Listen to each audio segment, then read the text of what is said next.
ஆனால் ஸ்டாலின் சார் செய்ய முடியாததை நீ எப்படி செய்வ அப்படின்னு உங்களுக்கு ஒரு கேள்வி ஒன்று வரும்.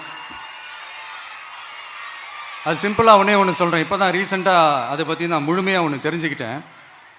நம்ம மாநிலத்துக்கான மொத்த பட்ஜெட் வந்து 4.39 லட்ச கோடிகள்.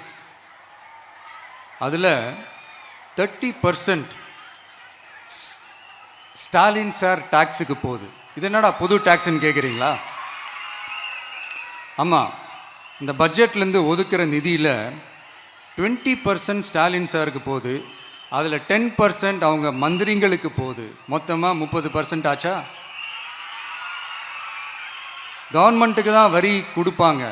ஆனால் கவர்மெண்ட்டே ஒருத்தவங்களுக்கு வரி கொடுக்குதுன்னா அதுக்கு பேர் ஸ்டாலின் சார் டாக்ஸ் தானே. இதை விட நாகரிகமாக நீங்கள் அடிக்கிற கொள்ளையும் நீங்கள் அடிக்கிற ஊழலையும் சொல்ல முடியாது.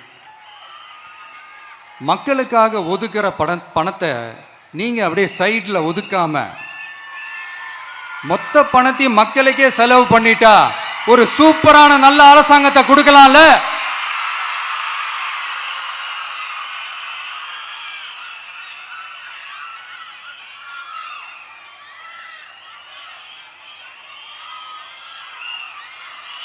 இப்படிலாம் சைடில் ஒதுக்காம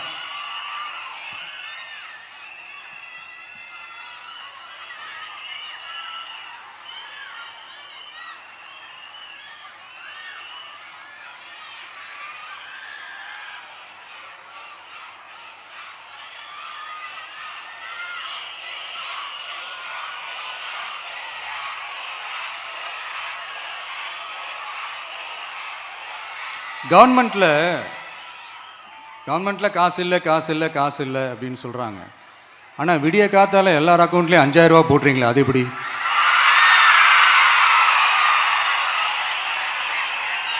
ரெண்டாயிரம் போடுறீங்க, 3000 போடுறீங்க, 4000 போடுறீங்க, இதெல்லாம் எப்படி?